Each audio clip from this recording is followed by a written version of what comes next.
Hello friends, मैं हूं जगदीप राव और मेरे YouTube channel Rao study group पे आपका स्वागत है। तो फ्रेंड्स, आज हम देखेंगे वैदिक सभ्यता का पार्ट 2। इसमें हम वैदिक सभ्यता से संबंधित क्वेश्चन देखेंगे जो कि राजस्थान पुलिस एवं पटवारी की भर्ती के सिलेबस के अकॉर्डिंग है। तो स्टार्ट करते हैं आज की हमारी क्वेश्चन। फर्स्ट क्वेश्चन है, दशराग्य युद्ध के समय राजा सुदास का पुरोहित कौन था? तो यहाँ पे ऑप्शन आपके सामने है, विश्वामित्र, अत्रि, वशिष्ठ, इनमें से कोई नहीं। तो फ्रेंड्स बताओ इसका आंसर क्या होगा? तो यहाँ पे आंसर होगा option number third, Vashishtha. Vashishtha जो कि राजा सुदास के पुरोहित थे और इन्होंने राजा सुदास ने दशरथ के युद्ध जीत लिया था। और ये क्यों हुआ था? पहले विश्वामित्र जो कि राजा सुदास के पुरोहित थे और फिर राजा सुदास ने विश्वामित्र को हटा दिया और उनकी जगह वशिष्ठ को अपना पुरोहित बना लिया। इसके कारण यह युद्ध हुआ था, दशराग्य युद्ध। नेक्स्ट देखते हैं, रत्नी शब्द का अर्थ है। रत्नी शब्द का अर्थ है, तो ऑप्शन आपके सामने है, वे अधिकारी गण जो राजा के राज्याभिषेक के अवसर पर उपस्थित होते थे वे रत्नी कहलाते थे, या फिर अधिकारी गण जो राजा को विदेशी संबंधों से संबंधित सलाह देते थे, फिर है वह अधिकारीगण जो पासा खेलने में राजा की मदद करता था, और ऑप्शन नंबर फोर्थ है, इनमें से कोई नहीं। तो फ्रेंड्स बताओ इसका आंसर क्या होगा? तो यहाँ पर आंसर होगा ऑप्शन नंबर एक, वे अधिकारीगण जो राजा के राज्याभिषेक के अवसर पर उपस्थित होते थे वे क्या कहलाते थे? वे रत्नी कहलाते थे। इनमें पुरोहित, ब्राह्मण, स्वर्णकार ये सभी आते थे। नेक्स्ट देखते हैं, अक्षवाप शब्द का अर्थ है। अक्षवाप शब्द का अर्थ है, यहाँ पे ऑप्शन आपके सामने है। एक नंबर है रथ सेना का नायक, दो है राजा का मित्र, तीन नंबर ऑप्शन है वैदिक कालीन न्यायाधीश, और फोर्थ ऑप्शन है पासे के खेल में राजा का सहयोगी। तो फ्रेंड्स बताओ इसका आंसर क्या होगा? तो यहाँ पे इसका आंसर होगा ऑप्शन नंबर फोर्थ, पासे के खेल में जो राजा का सहयोग करता था उसे हम अक्षवाप कहते हैं। क्या कहते हैं? अक्षवाप कहते हैं। नेक्स्ट देखते हैं, अब देखो इनकी व्याख्या हम आगे देख लेंगे क्योंकि ये आगे क्वेश्चंस में है। यहाँ पे है ऋग्वेदिक कालीन समिति। ऋग्वेदिक कालीन समिति के सभापति को क्या कहा जाता था? तो यहाँ पे ऑप्शन आपके सामने है, बृहस्पति, ईशान, पूरब व महिषी। तो बताओ फ्रेंड्स क्या कहा जाता था समिति के सभापति को? तो यहाँ पे उत्तर होगा ऑप्शन नंबर दो, ईशान। समिति के सभापति को ईशान कहा जाता था। नेक्स्ट क्वेश्चन देखते हैं, सूची 1 को सूची 2 से सुमेलित कीजिए। सूची 1 को सूची 2 से सुमेलित कीजिए। एक तरफ आपको शब्द दिए गए हैं और यहाँ पे उनके अर्थ दिए गए हैं। तो यहाँ पे है महिषी, पालागल, क्षैता व सूत। तो आप इन्हें सुमेलित कीजिए। क्या आंसर होगा इनका? तो देखो यहाँ पे महिषी से अर्थ है पटरानी, राजा की मुख्य रानी या पटरानी। फिर है पालागल, यह राजा का मित्र होता था। और क्षैता इसका अर्थ है प्रतिहारी, और सूत का अर्थ है रथ सेना का नायक। महिषी का अर्थ है पटरानी, पालागल का अर्थ है राजा का मित्र, और क्षैता का अर्थ है प्रतिहारी, और सूत का अर्थ है रथ सेना का नायक। नेक्स्ट देखते हैं, सूची 1 को सूची 2 से सुमेलित कीजिए। यहाँ पे एक तरफ वही सूची दी गई है और दूसरी तरफ उनके अर्थ या उनके नाम दिए गए। एक तरफ है पूरब, फिर है कुल्लभ, फिर है परसनविनाक, फिर है बृहस्पति। तो यहाँ पे पूरब का अर्थ होगा दुर्गपति, दुर्ग का मुख्य अधिकारी, और कुल्लभ का अर्थ है परिवार का मुखिया, और पर्सन विनाक का अर्थ है वैदिक कालीन न्यायाधीश, और बृहस्पति का अर्थ है गोचर भूमि का अधिकारी। तो हमने देखा पूरब का अर्थ है दुर्गपति, कुल्लभ का अर्थ है परिवार का मुखिया, पर्सन विनाक का अर्थ है वैदिक कालीन न्यायाधीश, और ऑप्शन नंबर फोर्थ है बृहस्पति का अर्थ है गोचर भूमि का अधिकारी। ओके फ्रेंड्स, नेक्स्ट देखते हैं, ऋग्वेदिक कालीन समाज ऋग्वेद काल में समाज कैसा था? तो देखो यहाँ पे ऑप्शन है मातृ शतात्मक, पितृ शतात्मक, मातृ एवं पितृ शतात्मक, दोनों, इनमें से कोई नहीं। तो फ्रेंड्स ये इजी है क्वेश्चन, बताओ। यहाँ पे ऑप्शन होगा ऑप्शन नंबर 2, ऋग्वेदिक काल में समाज पितृ शतात्मक था। क्या था? पितृ शतात्मक था। और हमने देखा हड़प्पा सभ्यता में हमें अवशेष मिलते हैं कि वहां का समाज मातृ शतात्मक था। नेक्स्ट देखते हैं, शूद्र शब्द का सर्वप्रथम उल्लेख किस वेद में मिलता है? शूद्र शब्द का उल्लेख किस वेद में मिलता है? तो यहाँ पे ऑप्शन आपके सामने है। एक नंबर ऑप्शन है ऋग्वेद में, फिर है अथर्ववेद में, फिर यजुर्वेद में, फिर है गंधर्ववेद में। तो दोस्तों बताओ इसका आंसर क्या होगा? तो यहाँ पे शूद्र शब्द का सर्वप्रथम उल्लेख मिलता है ऋग्वेद में। ऋग्वेद के 10वें मंडल में ही पुरुष सूक्त में शूद्र शब्द का उल्लेख मिलता है। नेक्स्ट देखते हैं क्या होगा इसका। ऋग्वेद में वर्ण व्यवस्था आधारित थी। ऋग्वेद में वर्ण व्यवस्था आधारित थी जन्म पर, कर्म पर, रंग के आधार पर। ऑप्शन नंबर 4 है इनमें से कोई नहीं, इनमें से कोई नहीं। तो बताओ फ्रेंड्स इसका आंसर क्या होगा? तो यहां पर इसका आंसर होगा option number second. Option number second. यहाँ पे ऋग्वेद में वर्ण व्यवस्था कर्म पर आधारित थी। जो व्यक्ति जैसा कर्म करेगा वह उसी के आधार पर उसका वर्ण होगा। अर्थात जो व्यक्ति शिक्षा दीक्षा में माहिर है और वह शिक्षा लोगों को देता है और पूजा पाठ करता है वह पुरोहित या ब्राह्मण कहलाता था, और जो राज्य की रक्षा करता था वह क्षत्रिय कहलाता था, और जो चरम कार्य करता था वे शूद्र कहलाते थे या निचले तबके के वर्ण में आते थे। नेक्स्ट देखते हैं, निम्नलिखित या निम्न कथनों पर विचार कीजिए। निम्न कथनों पर विचार कीजिए एवं असत्य, यहाँ पे खत्म नहीं कथन होगा, सॉरी, निम्न कथनों पर विचार कीजिए एवं असत्य कथन को छांटिए। ऑप्शन नंबर 1 है ऋग्वेद काल में दास प्रथा का प्रचलन नहीं था। ऑप्शन नंबर 2 है संयुक्त परिवार प्रथा प्रचलित थी। और ऑप्शन नंबर 3 है वैश्य व शूद्र शब्दों का उल्लेख ऋग्वेद में एक बार मिलता है। और ऑप्शन नंबर 4 है पुनर्विवाह एवं नियोग प्रथा प्रचलित थी।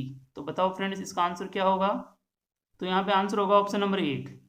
यहाँ पे लिखा हुआ है दास प्रथा प्रचलित नहीं थी, परंतु ऋग्वेदिक काल में दास प्रथा प्रचलित थी। और यहाँ पे नियोग प्रथा से क्या तात्पर्य है? यह है कि किसी औरत या महिला का पति मर जाता था ऐसे में, तो वह अपने सगोत्र या समगोत्र से विवाह कर सकती थी या अपने देवर से विवाह कर सकती थी, यही नियोग प्रथा थी। नेक्स्ट देखते हैं, महर्षि शुक्राचार्य की पुत्री देवयानी का विवाह राजा ययाति से हुआ था। यह किस प्रकार के विवाह का उदाहरण है? हमें ऋग्वेद में 8 प्रकार के विवाहों का उल्लेख मिलता है। तो अब बताओ, महर्षि शुक्राचार्य की पुत्री देवयानी का विवाह है और मुख्यतः इन 8 विवाहों का उल्लेख मनुस्मृति में किया गया है।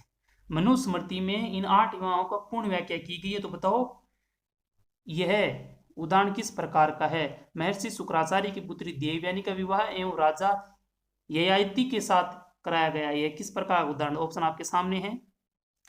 तो यहाँ पे इसका ऑप्शन होगा ऑप्शन नंबर 2, प्रतिलोम विवाह का उदाहरण है। देवयानी का विवाह है राजा ययाति से करवाया गया, यह प्रतिलोम विवाह था। नेक्स्ट देखते हैं, अगस्त्य ऋषि की पत्नी का नाम था। अगस्त्य ऋषि की पत्नी का नाम था। ऑप्शन नंबर 1 है Apala, option number 2 Indrani, 3 number option है लोपामुद्रा, 4 नंबर ऑप्शन है गार्गी। तो दोस्तों बताओ इसका आंसर क्या होगा? तो यहाँ पे इसका आंसर होगा ऑप्शन नंबर 3 लोपामुद्रा। लोपामुद्रा अगस्त्य ऋषि की पत्नी थी, यह भी एक महान विदुषी महिला थी। नेक्स्ट देखते हैं, निम्नलिखित कथनों में से असत्य कथन का चुनाव कीजिए। निम्नलिखित कथनों में से असत्य कथन का चुनाव कीजिए। यहाँ पे ऑप्शन नंबर 1 है ऋग्वेदिक काल में स्त्रियों को यज्ञ करने की अनुमति थी। और यहाँ पे ऑप्शन नंबर 2 है यहाँ पर पुत्रियों का उपनयन संस्कार होता था और ऋग्वेदिक काल में समिति तथा विदत में स्त्रियां भाग ले सकती थी। और यहाँ समिति व विद्युत में स्त्रियों को राजनीतिक अधिकार प्राप्त नहीं थे। तो फ्रेंड्स बताओ इसका आंसर क्या होगा। तो यहाँ पे इसका आंसर होगा ऑप्शन नंबर थर्ड। बस एक मात्र एक शब्द की गलती के कारण यह ऑप्शन गलत हो गया है। यहाँ पर होगा सभा। ऋग्वेद काल में सभा एवं विद्युत में स्त्रियां भाग लेती थी और यहाँ पे इन्हें भाग लेती थी, लेकिन यहाँ इन समितियों में राजनीतिक अधिकार नहीं थे। और ऋग्वेदिक काल में पुत्री का भी उपनयन संस्कार होता था और महिलाओं को यज्ञ करने की अनुमति थी। तो यहाँ पे ऑप्शन नंबर 3 सही हो जाएगा। नेक्स्ट देखते हैं हमारा क्या आंसर होगा। दस्यु वर्ग का उल्लेख किस वेद में मिलता है। दस्यु वर्ग का उल्लेख हमें किस वेद में मिलता है। तो ऑप्शन आपके सामने ऋग्वेद, अथर्ववेद, यजुर्वेद, सामवेद व अथर्ववेद। दस्यु वर्ग का उल्लेख किस में मिलता है। तो ऑप्शन नंबर 1 इसका आंसर होगा। ऋग्वेद में हमें दस्यु का उल्लेख मिलता है। और हमें पता है ऋग्वेद में छंदों का या देवताओं की स्तुति में लिखे गए छंद हैं, सूक्त हैं। और यजुर्वेद में हमें कर्मकांड से संबंधित यज्ञों की जानकारी मिलती है। और सामवेद से हमें संगीत कला की मिलती है जानकारी। और अथर्ववेद से हमें तांत्रिक विद्या या जादू टोना से संबंधित जानकारी मिलती है। नेक्स्ट देखते हैं। कृषि संबंधी प्रक्रिया का उल्लेख ऋग्वेद के किस मंडल में मिलता है। कृषि संबंधी प्रक्रिया का उल्लेख ऋग्वेद के किस मंडल में मिलता है। तो ऑप्शन आपके सामने है। प्रथम मंडल में, फिर है चतुर्थ मंडल में, फिर है छठवें मंडल में, फिर है 8वें मंडल में। तो फ्रेंड्स बताओ इसका आंसर क्या होगा। कृषि संबंधी प्रक्रिया का उल्लेख ऋग्वेद के किस मंडल में मिलता है। तो यहाँ पे ऑप्शन 2 सही हो जाएगा। ऑप्शन 2 सही हो जाएगा, जिसमें है चतुर्थ मंडल में कृषि संबंधी जानकारी हमें मिलती है। नेक्स्ट प्रश्न देखते हैं। हाँ, यहाँ पे है ऋग्वेद काल में गाय को क्या कहा जाता था, या गाय को क्या क्या कहा जाता था। ऑप्शन 1 है अगन्या, ऑप्शन 2 है अष्टकर्णी, ऑप्शन 3 है 1 व 2 दोनों, फिर है गवेषण। गवेषण यहाँ पे बताओ फ्रेंड्स क्या होगा। ऋग्वेद काल में गाय को कहा जाता था अगन्या, अष्टकर्णी, ऑप्शन नंबर 1 व 2 दोनों, या गवेषण। तो फ्रेंड्स यहाँ पे सही आंसर होगा ऑप्शन नंबर 3, अगन्या व अष्टकर्णी दोनों ही गाय को कहा जाता था। और इसलिए हमारा ऑप्शन सी होगा 1 व 2 दोनों। और गवेषण यह युद्ध के लिए प्रयोग किया जाता था। यह शब्द युद्ध के लिए प्रयोग किया जाता था। नेक्स्ट क्वेश्चन देखते हैं। निम्न कथनों में से असत्य को छांटिए। निम्नलिखित कथन है जो ये, इनमें से हमें असत्य कथन का चुनाव करना है। तो देखते हैं। ऋग्वेदिक काल में लोगों का मूलाधार पशुपालन व कृषि था।